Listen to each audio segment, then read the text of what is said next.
Tuesday, May 7th, 2019. It is 6 p.m. Please join me in the Pledge of Allegiance to the flag. I pledge allegiance to the flag of the United States of America and to the republic for which it stands, one nation, under God, indivisible, with liberty and justice for all. Call, please. Mayor Holland. Here. Vice Mayor Clufus. Present. Councilmember Aquino. Here. Councilmember Cuff. Present. Councilmember Howell. Present. Mayor, all members are present. Wonderful.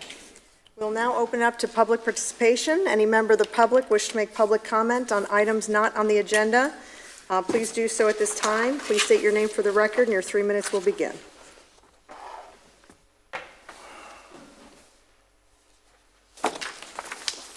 Good evening. Thank you for letting me speak. My name is Silvia Puglisi, resident of Palm Coast. First of all, I would like the mayor and council, what is happening with our Palm Coast golf course? Yesterday, they were doing soil tests, a lot of large equipment on the property that is the few parcels owned by Jacoby Corporation. Anytime there are soil tests, it's going to be a construction. I called planning department. Somebody was going to call me from the Mr. Tyner's department. I didn't receive a call. I am concerned because we own property around our golf course. That's the reason we bought there. And Jacoby owns the land, which is the driving range of the golf course, the land across the street from the restaurant and west of the restaurant, which is used for parking lot. My concern is if the city allows Jacoby to build any golf villas, as kind of was agreed when we got the deed of the golf course with Mr. Landon, then that will hinder the Palm Coast golf course activities and will render it useless, and that will take away the value of our homes, our beloved golf course, the amenity, and the beautiful look around that is a plus for the city of Palm Coast in that area. We are really concerned about this, and I want to know if the city have received any plans for approval for any construction of villas on the driving range of the Palm Coast that will render our golf course useless.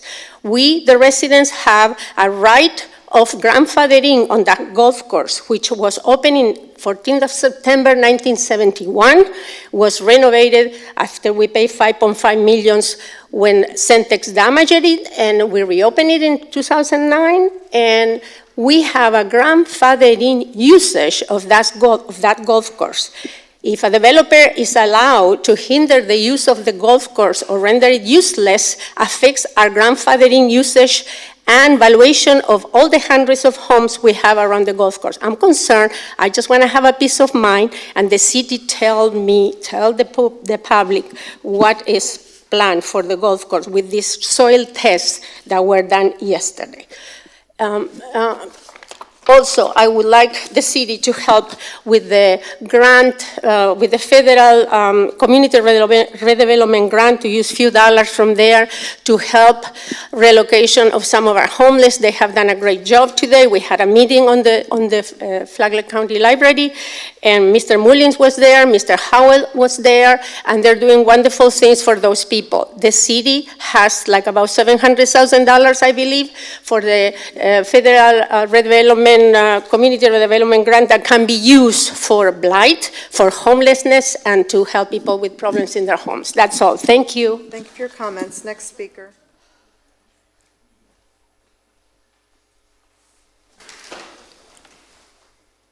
Bill Shelley, Palm Coast. Good evening. I'm sorry I missed the meeting when it was brought up about the Public Works facility. I think it would be a mistake for the council and the mayor to go ahead with renovations to the existing facility for $1 million. I think it is more important to take care of that issue now. It's been going on too long. You did a walkthrough tour 2 years ago and then again last year. You know what the condition is all about over there. I think if you kick the can down the road for another 7 years, it's going to increase the cost, probably at least 30 to 40% in another 7 years to upgrade that facility to where it should be. And I know you folks might not all be here in 7 years as council members and mayor, but I still will be here as a taxpayer, and I'll be footing the bill at that time. I'd rather do it now and get it taken care of, and especially for the safety, which I know everybody's concerned about. And my second point tonight is I was very disappointed to read in the paper about the employees improperly accepting gifts. I had quite a bit I wanted to say about that tonight, but I think I'd rather speak to some of the council members and the mayor in regards to that. That's future time, and then have a discussion at that point, but thank you. Your comments. Next speaker. No one will close public comment. I had met with Ray Tyner today in regards to the soil testing that was going on over at our Palm Harbor Golf Course. There has been discussions with Mr. Jacoby in the past about what could go on that site. Their entitlements have expired. They do not have entitlement rights. It expired a year ago. And so the fact of the matter is they are entitled to about 20-something units. I will be very clear, and I've made this very clear, that there will not be development occurring on that driving range under no circumstances. We have an amenity here that we have invested in, we continue to invest in. The residents have come to enjoy it. It has helped with the property values over in that neighborhood tremendously.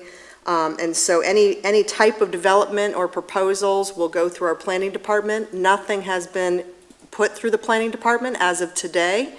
And so that is where we stand. They were notified of their entitlements being expired a few weeks back.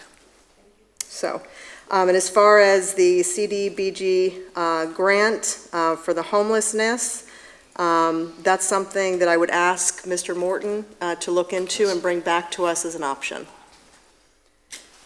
And to Mr. Shelley, thank you for your comments as far as public works go. I think we're all in agreement that this has been an issue that's been overlooked for too many years, and so we are addressing it as a council. Obviously, our challenge is finding the money to do it today. I will say we are actively trying to find funds that we could allocate to accelerate this very important project in our community. We are limited in our borrowing capacity due to the language in our charter, so we can't borrow large amounts of dollars. That is a responsibility of being to the taxpayers. And so we're trying to do the best we can with it. But I will say if there's an area that we can find additional resources to put into it to move that project forward, we all share in your concerns that it's something we need to address. And I look forward to the conversation about our public employees.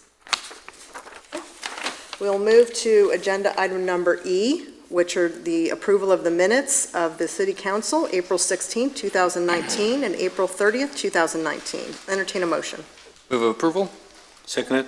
Moved and seconded. All those in favor, please say aye. Aye. Any opposed? Seeing none, it passes unanimously. Agenda item number F2 is a proclamation of a Drug Court Month. Councilmember Cuff will be presenting. I'd ask everyone receiving to please come up to the podium.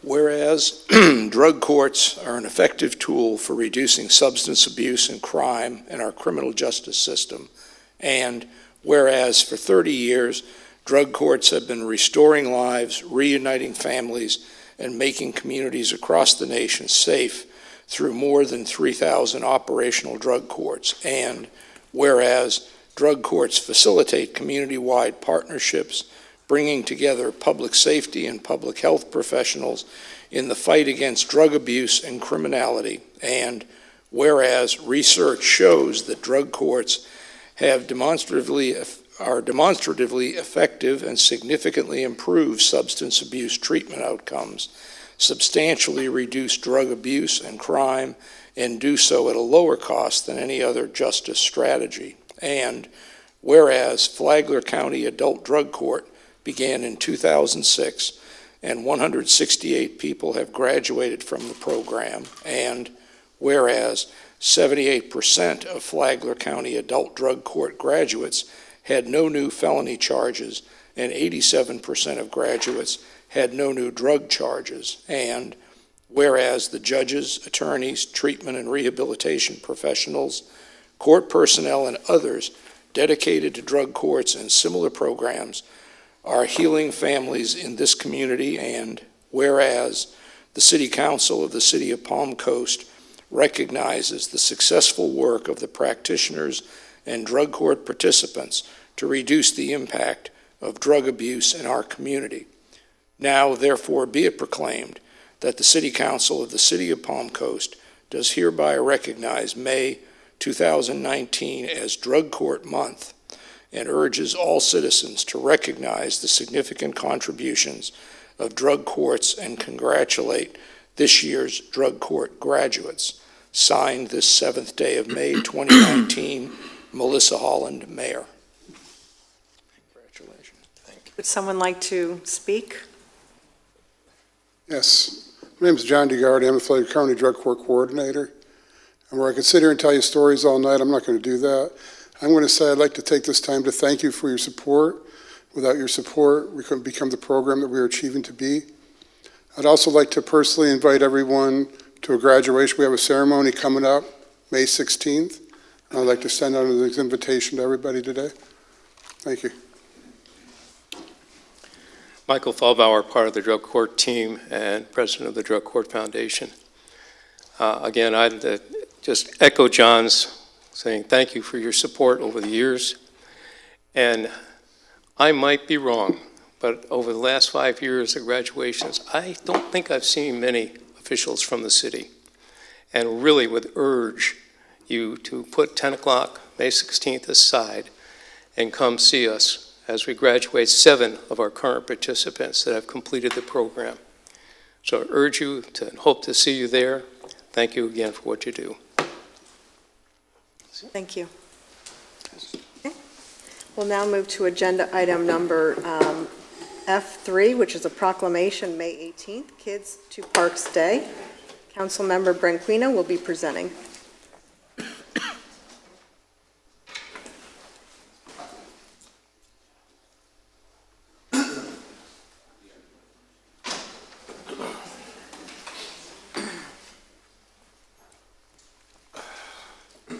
I'd rather do it like this if you don't. I'd rather look at you. Oh, okay.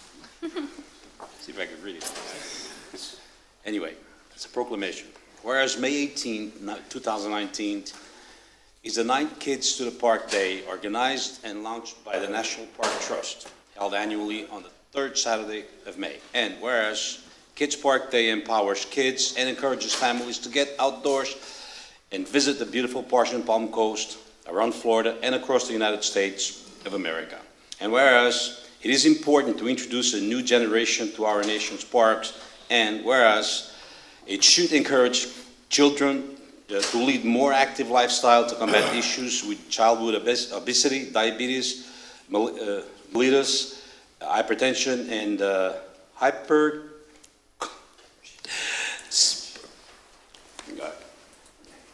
hypercholesterolemia. Hard one, but I came up with it.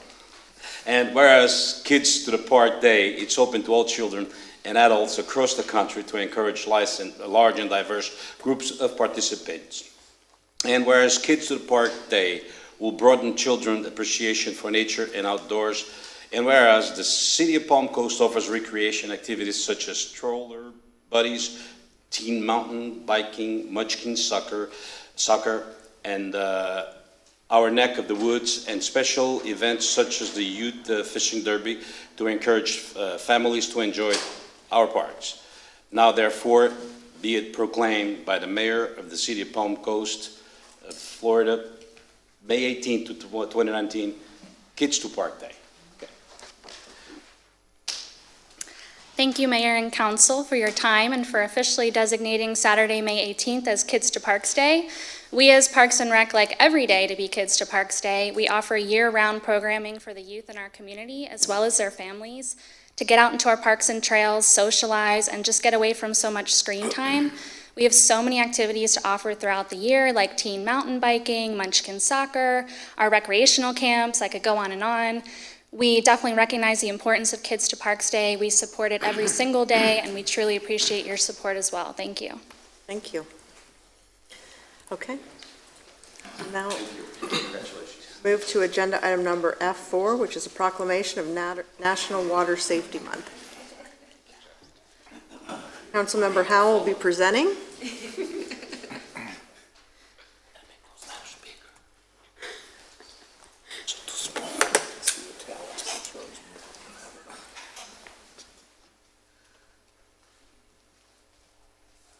Well, this is a situation that's near and dear to my heart as an ocean rescue guy and as a former Red Cross instructor for over 60 years. Whereas the city of Palm Coast recognizes the vital role that swimming and aquatic-related activities play in providing good physical and mental health and enhancing the quality of life for all people, and whereas it is important to understand the essential role that education regarding water safety plays in preventing drowning and recreational water-related injuries, and whereas the city of Palm Coast offers swim lessons, community outreach programs, private pool safety, PSAs, and the Pool Safety Day event to educate the public and spread the practice of water safety, and whereas the City of Palm Coast Parks and Recreation Department maintains first aid, CPR, AED certifications for all staff, as well as additional lifeguarding certifications for its aquatic employees. And whereas we recognize the vital importance of communicating water safety rules and programs to families and individuals of all ages, whether owners of private pools, users of public swimming facilities, or visitors to beaches. Now therefore be it proclaimed by the Mayor and the City Council of the City of Palm Coast, Florida, the month of May as National Water Safety Month. Signed the 7th day of May 2019, Melissa Holland, Mayor. Okay, guys, keep up the great work. Thank you. All right, zero drowning is the best way to go. Definitely. On behalf of the City of Palm Coast staff, I'd like to thank Mayor and City Council for this proclamation. Our aquatic staff every season works tirelessly all the time to offer swim lessons for people of all ages. We have Red Cross classes from adults all the way down to 6-month-old, and we also do lifeguarding classes as well and certify all our staff to keep our pool safe during our pool season. So thank you. Thank you very much. Agenda item number F5 is a proclamation, Public Service Recognition Week. Vice Mayor Clufus will be presenting.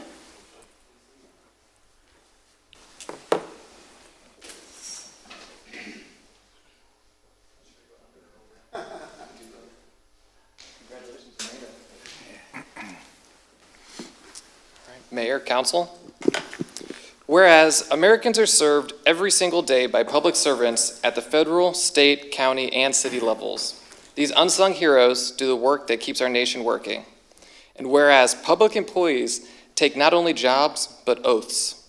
And whereas many public servants, including military personnel, police officers, firefighters, border patrol officers, embassy employees, healthcare professionals, and others risk their lives each day in service to the people of the United States and around the world. And whereas public servants include teachers, doctors, nurses, train conductors, astronauts, safety inspectors, laborers, computer technicians, social workers, and countless other occupations. Day in and day out, they provide with dignity and integrity the diverse services of their government demanded by the American people. And whereas without these public servants at every level, continuity would be impossible in a democracy that regularly changes its leaders and elected officials. Now therefore, be it proclaimed that the City Council of the City of Palm Coast does hereby recognize May 5th, 2019 through May 11th, 2019 as Public Service Recognition Week. All citizens are encouraged to recognize the accomplishments and contributions of government employees at all levels, federal, state, county, and city. Signed this 7th day of May 2019, City of Palm Coast, Florida, Mayor Melissa Holland. Excellent. Yeah, congratulations. Thank you. Absolutely. Want to say a few words, perhaps how long you've been here, how long you've keeping the wheels on the track? Well, on behalf of myself and the city staff, we appreciate, Madam Mayor and Council, all of your recognition and your support for the city. I've been with the city over 45 years, and so I've seen Palm Coast come a long way from basically a little development to a thriving, beautiful city, and it's because of the teamwork of the city staff along with the council, and we appreciate that. Thank you very much. Thank you very much for all your years of service. Thank you. Thank you.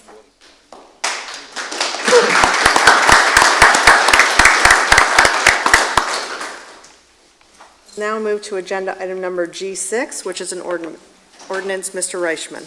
Certainly, Mayor, Council. This is an ordinance of the City Council of the City of Palm Coast, Florida, providing for the amendment of the City of Palm Coast 2035 Comprehensive Plan as previously amended.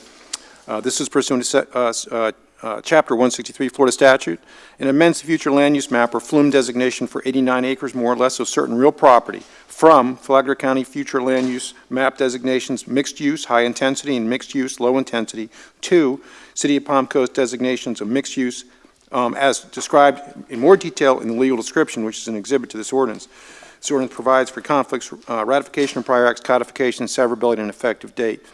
Mayor, this is the second reading of this legislative matter and this adoption hearing.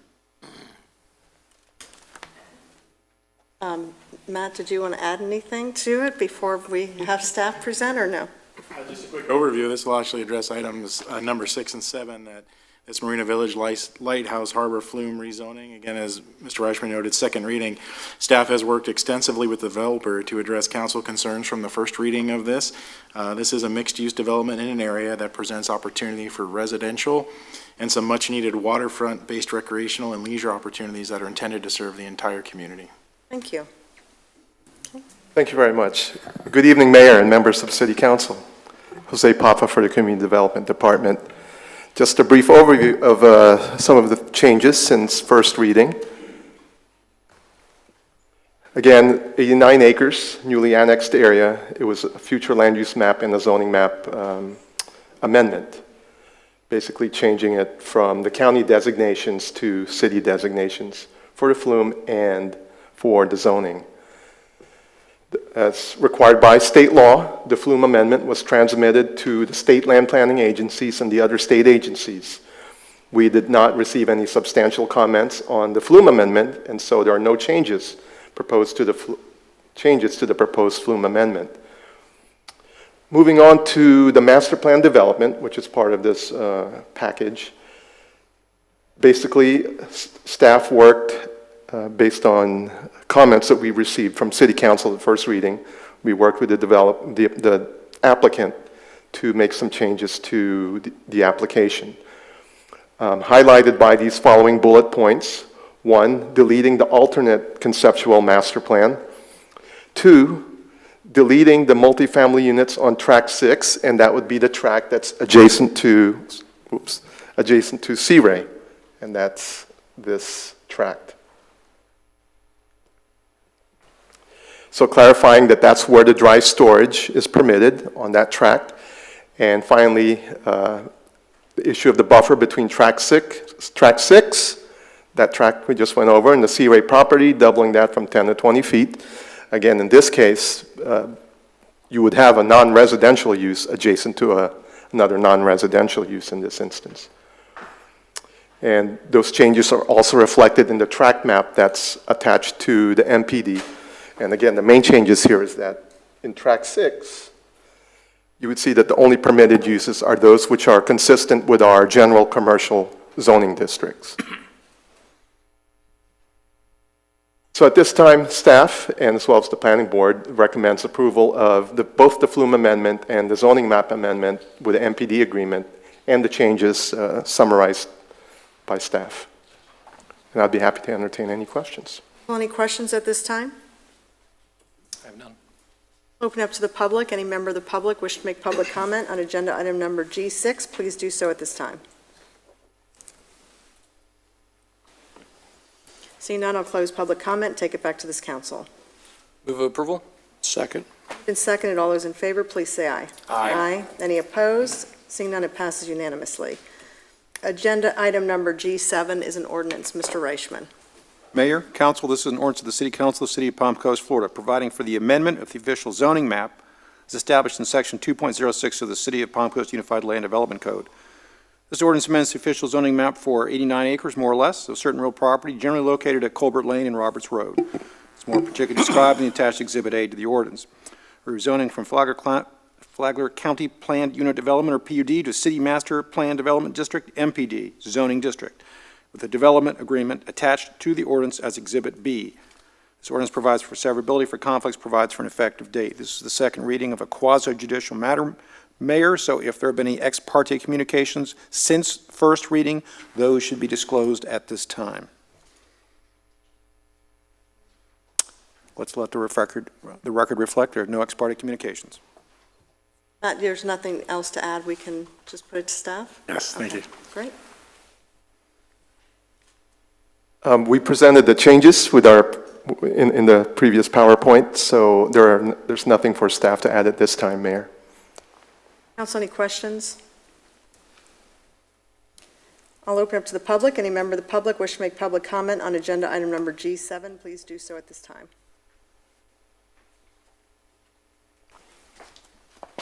Seeing none, I'll close public comment, take it back to this council. Move approval? Seconded. Moved and seconded. All those in favor, please say aye. Aye. Any opposed? Seeing none, it passes unanimously.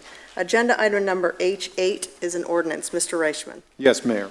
It's an ordinance of the City Council of the City of Palm Coast, Florida, providing for the amendment of the official zoning map as established in Section 2.06 of the City of Palm Coast Unified Land Development Code. It's amending the official zoning map for 7.1 acres, more or less, of certain real property generally located 1/2 mile south of State Road 100 on the east side of Old Kings Road, being more particularly described in the attached Exhibit A to the ordinance. Rezoning from Flagler County designation of agricultural to the City of Palm Coast designation of general commercial, or COM2, and preservation PRS zoning districts, providing for conflicts, providing for severability, and providing for an effective date. This, Mayor, also is the first reading of a quasi-judicial matter, so any ex parte communications received by this council on this quasi-judicial matter should be disclosed at this time. Council, any quasi-judicial? None. Okay. Matt? Thank you. This parcel is located obviously in an important corridor in the city's future planning effort. This parcel was part of an approximately 800-acre annexation dating back to 2009.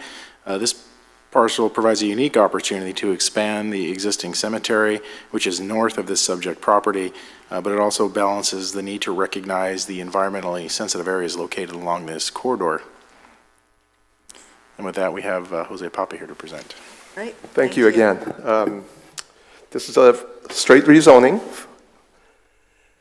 and what we have here is about 7.1 acres, which is south of Craig Flagler Palms Cemetery, Funeral Home Cemetery, and this application is for that of a zoning map amendment for the subject 7 acres. The future land use map designation of the current property, you have about 6.6 acres in red, which is the mixed use designation. And if you look at the buffer, there's about 5.5 acres on the eastern edge of this parcel that's in conservation land use. And that's due to the sensitivity of the areas to the east of this parcel. So the existing zoning designation, it still retains its previous zoning designation, which was agriculture from Flagler County. And so under the proposed zoning map amendment, the bulk of the site, the 6.6 acres, will go to a general commercial, or COM2 zoning district, consistent with the Craig Flagler Palms Cemetery to the north. And the boundary, which was designated as conservation in the future land use map, will be designated as, or zone preservation, again protecting it from any vertical development, but allowing access to get to the newly expanded site. With any rezoning, we look at the comprehensive plan for consistency with the proposal, and we find this proposal to be consistent with the following comprehensive plan policies: being contiguous to developing areas of the city and not promoting urban sprawl, There is the availability of infrastructure to the area. Its location as a commercial non-residential development, again, in one of our future developing corridors, Old Kings Road South. And again, the proposed zonings of COM2 and preservation are consistent with the existing flume designations of the parcel. Looking at the other zoning criteria, again, it's consistency with the comp plan, not having a significant impact on public facilities, having the available infrastructure adjacent to the site, not creating a hazard, and it's being located on a major arterial. And again, the COM2 zoning will expand the opportunity to provide services to residents, and that's to allow for the expansion of the cemetery in a growing community like ours. So based on those findings, staff and the Planning and Land Development Regulation Board are recommending approval of this rezoning. And in the future, once approved, there will be a site plan or plat approval that will be processed through staff. Council, do we have any questions at this time? I can obviously see the growth of that business, and they need to expand. Open up to the public. Any member of the public wish to make public comment on agenda item number H8, please do so at this time. Seeing none, I'll close public comment. Take it back to this council. Move of approval? Second. Moved and seconded. All those in favor, please say aye. Aye. Any opposed? Seeing none, it passes unanimously. Agenda item number H9 is an ordinance. Mr. Reichman. Mayor, in ordinance of the City of Palm Coast, Florida, annexing by voluntary petition property located contiguous to the City of Palm Coast in accordance with the voluntary annexation provisions of Section 171.044 Florida statutes. This ordinance redefines the boundaries of the City of Palm Coast to include properties owned by JTL Grand Landings LLC, located generally south of State Road 100 between Belterre Boulevard and Seminole Woods Boulevard, approximately 90.7 acres, as more particularly described in this ordinance. It provides for findings, it provides for redefining the corporate limits of the City of Palm Coast, Florida, for the taking of administrative actions, for severability, non-codification, and provides for an effective date, Mayor. This is an administrative matter, and it is first reading. Matt, do you have anything to add? Yes, thank you, Mayor, City Council. Just by way of background, it is located within the city's water service area. This annexation is intended to promote an orderly development that's south of the airport through the eventual incorporation of those annexed areas and into the Grand Landings development. Last calendar year, if you recall, Grand Landings was the city's most active residential development, and these parcels have been part of that common ownership of Grand Landings and have been intended to be annexed to the city as Grand Landings built out.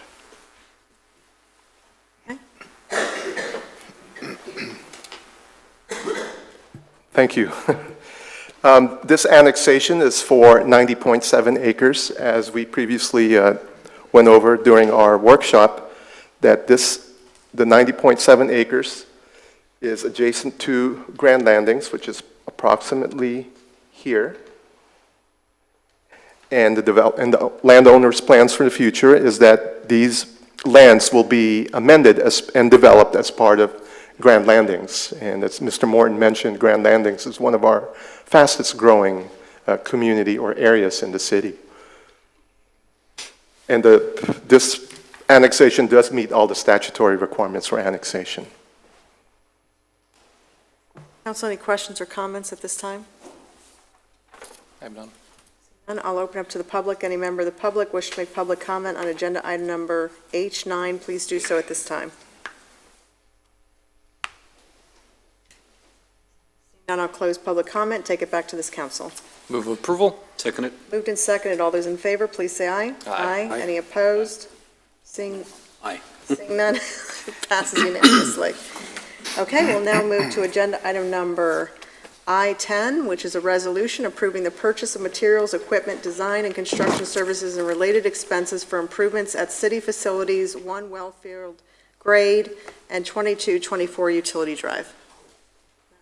Yes, thank you, Honorable Mayor, City Council. We were asked to go back and look at a question, I think, to bring an answer back as far as using $1 million potentially out of reserve. That is feasible. It is permissible to do that. At this point, I think through the presentation, staff would recommend considering that use of potential money in light of the entire budget process, in light of the CIP, and in light of the proposed master plan that's coming before you. mainly because the usage of the money at that point doesn't seem to materially advance the project in any meaningful way as far as us being able to design a phase around that portion of the money. You'll also notice some changes in tonight's presentation, which the chief will walk through. We have also added the proposal of 2 additional lifts to Station 25 using $16,000 out of the fleet fund. The lifts will do a couple of things, help us address some operational safety. It's going to also give us some more flexibility. We have another option now if we do that for maintenance of fire apparatus in a covered facility on an engineered floor with a lifted roof, which is great. We were talking today to add some emergency capacity in the event of closures, building issues at the existing public works facilities, or in the event of a storm event. And finally, which is good to note, that the jacks can and will be used in the ultimate master plan of the facility. So the purchase of that equipment will sequence nicely into the ultimate master plan and will be, again, a value add in several different ways. Thank you. Good afternoon, Mayor and Council. With me today is Mike Peel from Stormwater. I'm Jerry Forte, and Helena Alves is with us also to discuss financial options as we go further into the plan that we're going to review. As we've seen in the past, we've had the Phase 1, Phase 2 considerations. Phase 1 being the fleet facility, where the new fleet facility will be raised south end of the property. Phase 2 will be discussed later on in the future, several years down the road, and we'll get into timelines after that. Most of what we're going to talk about has already been discussed, and we'll highlight some areas where we spoke with Ms. Branquinho about safety concerns, and Ms. Alves will talk about the financial aspects. Immediately, the expedite the process with no taxes or revenue sources. This first phase will start immediately with the purchase of the lift jacks, moving in a new facility trailer system into the Public Works Center and the one on Utility Drive. It's going to address the immediate needs of overcongestion and improve safety operations and efficiencies. The area highlighted in green is enhancing the approach to the large apparatus, which was a major concern of council at the last meeting. When discussing what those issues were, we were able to identify that the large dual axle trucks that are lifted up outside the bay at facility on Wellfield Grade will now be done at Station 25, where there is already a location set up for a system that's going to lift the trailers and the trucks, and the safety trailers will be on present location to handle any concerns that might be there. The lifts itself will be brought over to the main station at Station 25 anytime that there will be any type of use of the equipment on the large trucks, the aerial device, the ladder, and the tower truck. To address the water issue and the intrusion on the east side of the building, there's going to be a gutter system put onto the buildings, move the water away from the facility. On the north end,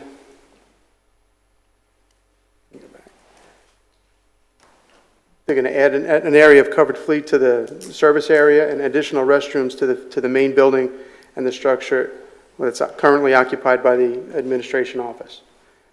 There's going to be a meeting training room area in the same administrative office, and the current administration is going to be moved to the 5-trailer system over at Public Works. This is an immediate need that we can fill in a short period of time. It's fiscally responsible, and it's going to be part of the master plan. And as we start to see that Phase 1 will be completed within the next 2 to 3 years, and this process will help alleviate a lot of the congestion that's going on in the current facility. We've seen this chart before, where this is Wellfield Grade. Anything on the top end of the picture is the area of the water intrusion.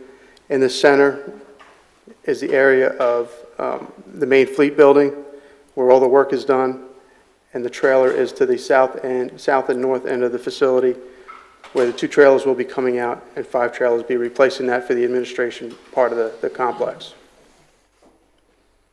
This is the Utility Drive site, which was covered in the last presentation. Everything to the south end of the location is where the fuel tanks are going to be stored and still maintained. Everything north of the driveway is where the new stormwater facility is going to be. Area A is the area in question that's got the water intrusion. And by cutting a French drain in the western side of that building is going to alleviate some of the water problems and the issues that were put there from the millings. On the east side of that same building is going to be a gutter system going into the swells. Section D, or Building D, is going to be relocating several of the bays to the Section C, which is a new building. Section D is also going to include the transfer of the new facility to a training center and an area where the employees can actually use a restroom. B is going to be more along the lines of the current facility where the administration is. It's going to be taken out and additional trailers put in for more additional staff. And again, this is to address the water intrusion, the additional covered fleet service bays by allowing an extra bay in the main part of the building, so we can have 3 bays instead of 2, add lift stations to Station 25. Well, we will be purchasing 2 lifts, putting them at Station 25 and relocating 4 jacks to make the lifting of the larger trucks possible. And additional restrooms in the meeting and training area will allow the employees to have a place to congregate, meet, and train without having to be spread all over the property. And by doing so, we're reducing the facility damage by relocating stormwater equipment and personnel to the utility drive, so they've got a larger area that they can operate out of. Stormwater facility will mirror the operation that occurs over at Wellfield Grade. The parking area will be consistent with allowing for approximately 40 employees to park, with a new 5-unit building for the employees to work, in addition to the buildings that are already on the premises. It's going to be for administrative offices, equipment, staff, and parking, including upwards of 30 pieces of equipment in the back, and covered enclosed storage units to utilize for minor types of modifications and equipment repair.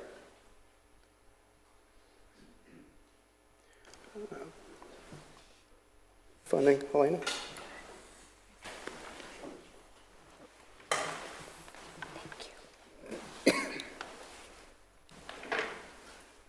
We took City Council's direction on no new taxes or funding sources for this facility. So basically, the Capital Projects Fund and the half-cent sales tax will be committed to these improvements, as will be the utilities and the stormwater will be paying their proportionate share.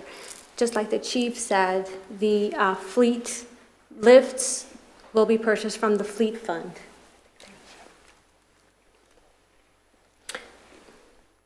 Here's a look at our 5-year CIP as amended to include the project.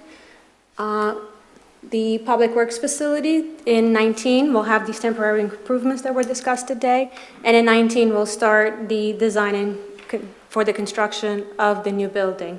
Now, as our city manager mentioned, we do have the availability of the fund balance to be transferred, but we are recommending that it be done through the CIP process so we can really see what the effect will be on the project.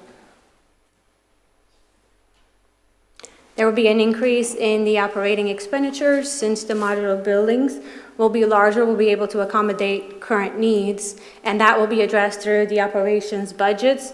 Of course, for 19, we're only looking at a 3-month difference, but as we do our 2020 budget, we'll see the effect on the department's operations budgets.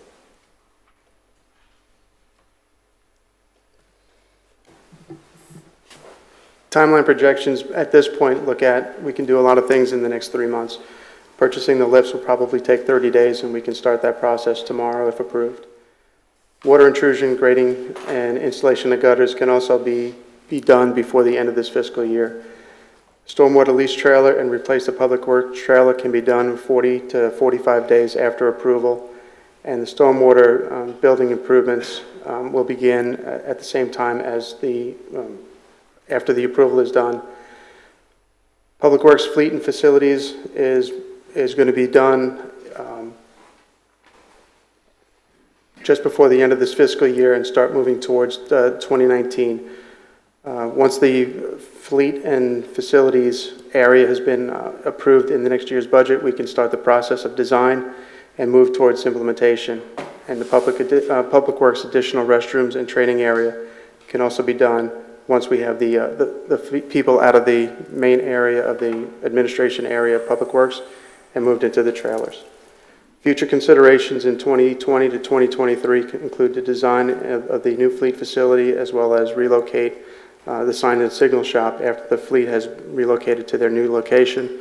They can actually move away from that area known as A, which has got the water intrusion, and they can occupy the fleet facility.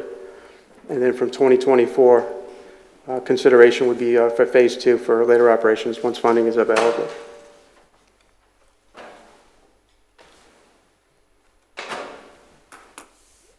And that brings us to our next steps. Approval not to exceed project's expenses in the amount of $975,000. During the budget process, discussion of the reserves and other options to advance the master plan of implementation.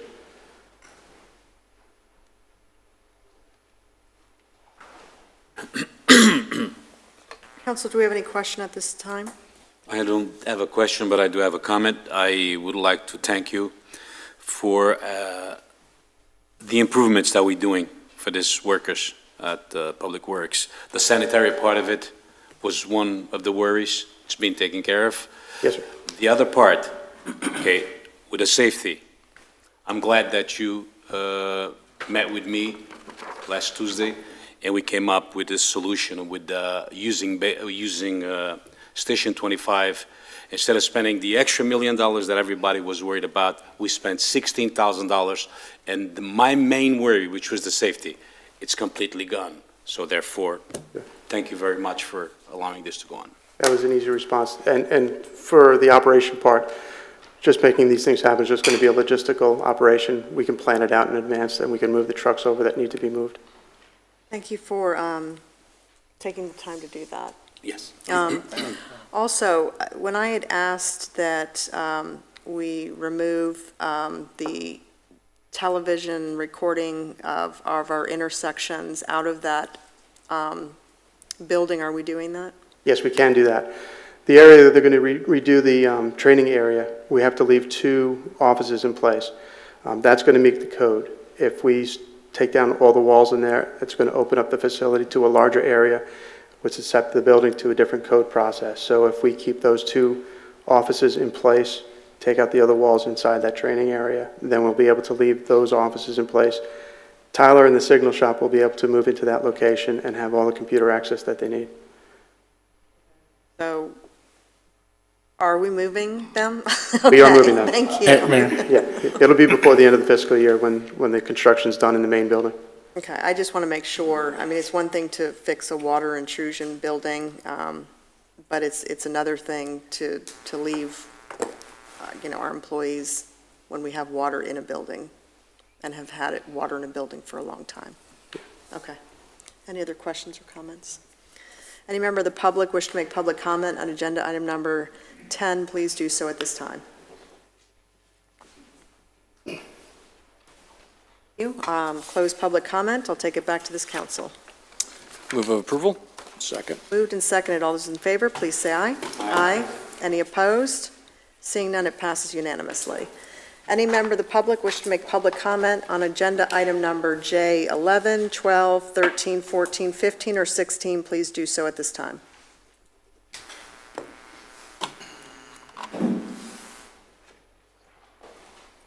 Good evening, everybody.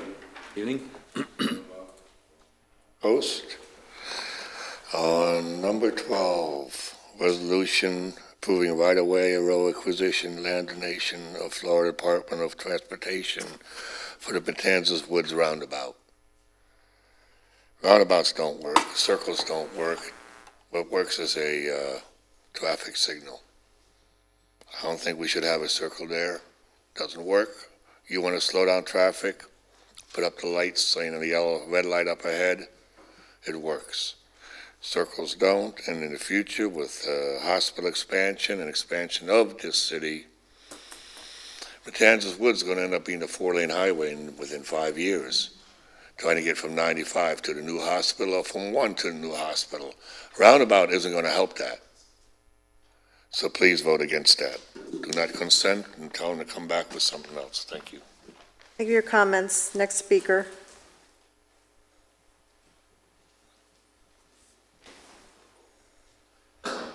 Steve Carr, on item number 13, it talks about some funding for IT. I was, for many years, was assistance manager for a military organization, and I really realized quite quickly how funding can get out of whack. Equipment will change, software will change, hardware will change, and before you know it, it's more expensive than you ever would have imagined it would be. So I would just say, do it with caution, because it's a very technical world, very high-end world. You have people that you can hire and everything, and they come in and they get some more training, and then off they go, and here you're back with some more people to train. So just be very cautious on it. Thank you. Thank you for your comments. Next speaker.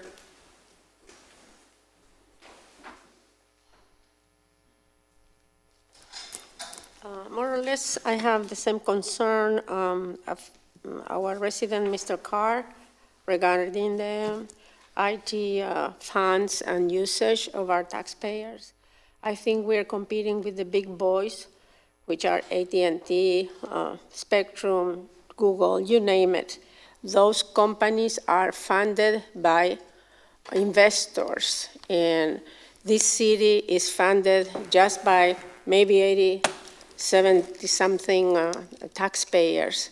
We are not the giants of the fundraisers, and this is very costly, like it was mentioned. I have read that, from people that's been working in these areas, that it could be a whole very expensive IT department to run the software change every year because of the need of avoiding hackers, etc. So it would become very expensive, and it's only the city of Palm Coast taxpayers to fund that. We don't have big investors, corporations here.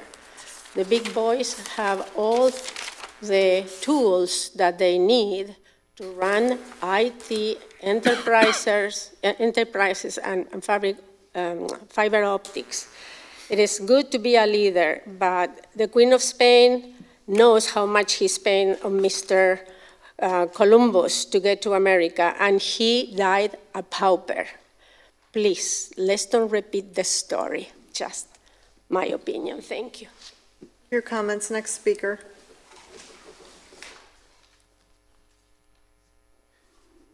Louis McCarthy.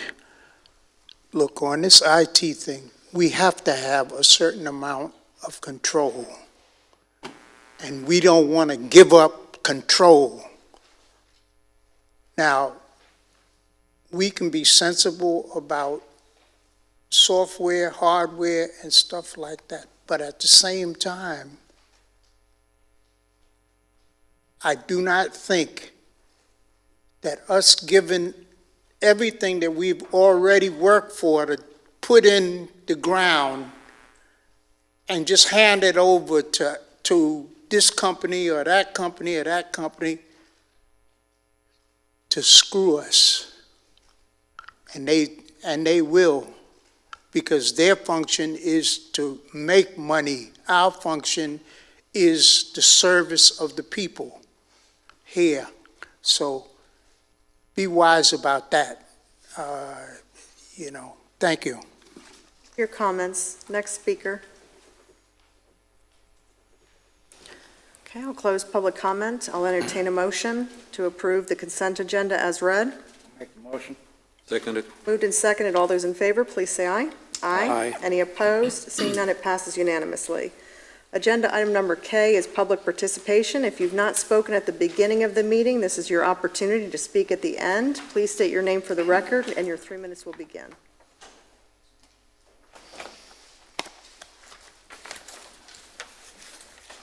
Steve Carr, Palm Coast.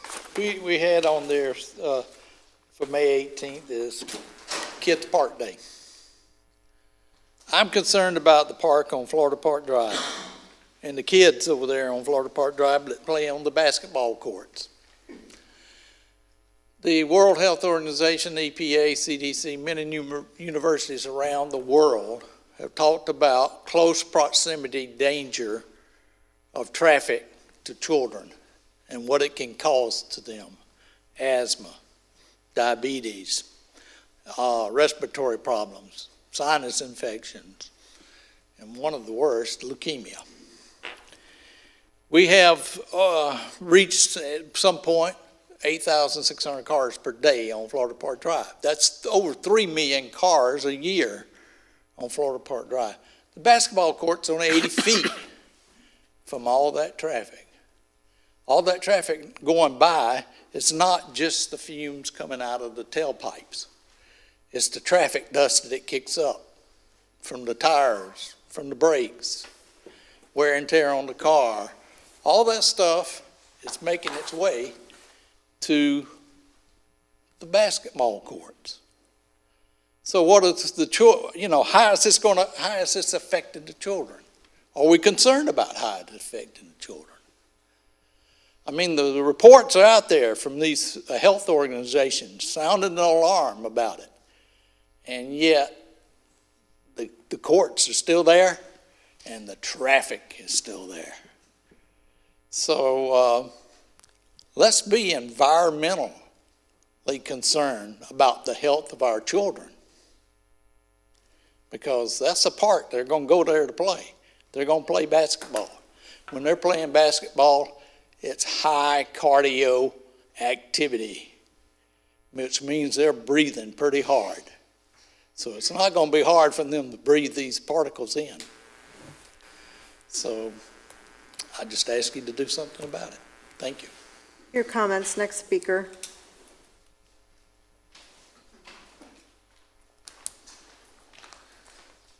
Mr. Muehlbach, again, thank you. I want to echo the gentleman's Florida Park issues. Nothing's been done 2 years going, almost. Not one, oh, we're going to study, we're going to do this, we're going to do that. For probably $5,000, maybe even $10,000, 3 speed humps would have solved the problem 2 years ago. Everybody hates speed humps. I want to do a circle. I want to do this. I want to do that. Everything's at least $50,000, $100,000, $200,000. We're studying this and studying that. Speed humps work. We'll make it a one-way from the park on, either or. You have to get something done soon to stop the traffic flow on Florida Park Drive. There's more evidence coming. You'll be presented it. Health, traffic, and other things. It is ridiculous in many ways that this is still going on. Thank you. Your comments, next speaker.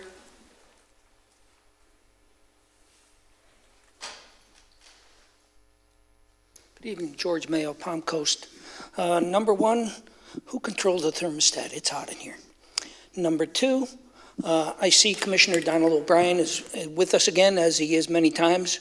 After the election, I had asked the City Council, as we see their commissioners coming to our meetings here, if they could possibly attend some of those meetings. I know all of you aren't retired like me, but they do have a 5 o'clock meeting on the third Monday, I'm sorry. So I was hoping that maybe some of you can also attend meetings. It's one thing to just read an agenda and another thing to be at the meeting and hear the banter and back and forth. Number three, the thing I had mentioned before to this council and was assured it's taken care of, I brought up yesterday to the county commission, is ransomware. If anybody saw 60 Minutes on Sunday, their lead story was ransomware. Among the cities were Cleveland, Newark, Atlanta, Sarasota had ransomware, as well as the Port of San Diego and Colorado DOT. Everybody paid it except Atlanta. They said, we're not paying their $50,000 or $55,000. Well, it cost them 7 years, $20 million, and they never got all their files back. So a rhetorical question is, if we're hit with ransomware, would we pay it? I don't want an answer in public, but it's something to think about.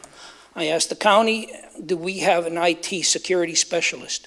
All it takes, I think, maybe Nick might know, is an opened email by anybody, and you're hit. So I know we feel secure, but I'd like, to look into it just to make sure, not to say we aren't secure, but it doesn't take much. So thank you very much. Your comments. Next speaker. I'll close public comment.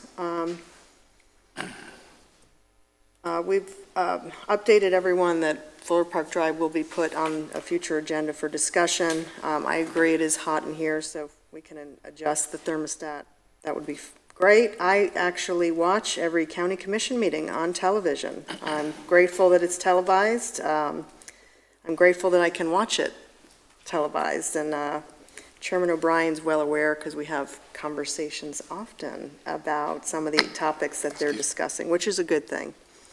As far as the ransomware, I would just suggest that we look at that and come back with an update under your comments, Matt, on what we're doing, how we're approaching this, and any other issues. Okay? Okay, discussion by City Council of matters not on the agenda. Councilmember Cuff. One quick item. I saw the pictures of Councilmember Branquino giving out the 90-90 Challenge medals, and that was a big crowd this year.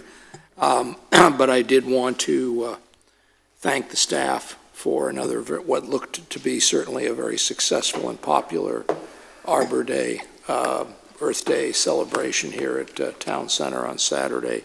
Who knew that free trees would attract that many people, but looked like Burnham Wood walking out to Town Center Boulevard with people in carts and buggies and in their arms. And between that and the butterflies and everything else, I think our staff deserves a lot of thanks for putting that on and letting the community enjoy it. That's it. You said it. I have nothing to add to that. Oh, okay. Didn't mean to steal your thunder. Very good, though. Yeah. Staff was phenomenal. Yeah. Last minute, Cindy, was done. Vice Mayor Clufus. I'd only like to add that the Nerf event that was held at Arbor Day, I thought that was a phenomenal idea for the kids to be able to play Nerf wars against one another. That's something that I enjoy doing with my nephews, and it was great to see that at a larger scale. I hadn't seen anything like that before. And of course, I want to thank everybody who's working for the City of Palm Coast and the tremendous job that you all do, and you make our lives easier, so thank you. Great. Councilmember Howell. I attended the Homeless Coalition today on affordable housing, and it was very uplifting to see a significant change from the last meeting I attended, and progress is being made. But unfortunately, there's an education that has to take place. It's really a difficult thing to move somebody out of a homeless, or they don't want help. And Janet Nichols, who's with the county, she gave an update on 20 people that they tried to help. And they were successful with the majority of them, but you still have some others. And then tomorrow, we're going to be discussing this at the county meeting that I go to on the criminal justice side, and we'll see where that goes. But other than that, we are making progress. Yes, they're out of the park, but they're not out of our streets yet, so we got to hone in on getting the help, and I've been working very close with the Reverend Bolino over there, and we've got some temporary action that will help in mind. And I may need your assistance, and oh yes, I'm about that close to the YMCA coming. Okay. Great. Okay. And I have nothing this evening. Discussion by City Attorney of matters not on the agenda. Mayor, Council, one brief comment.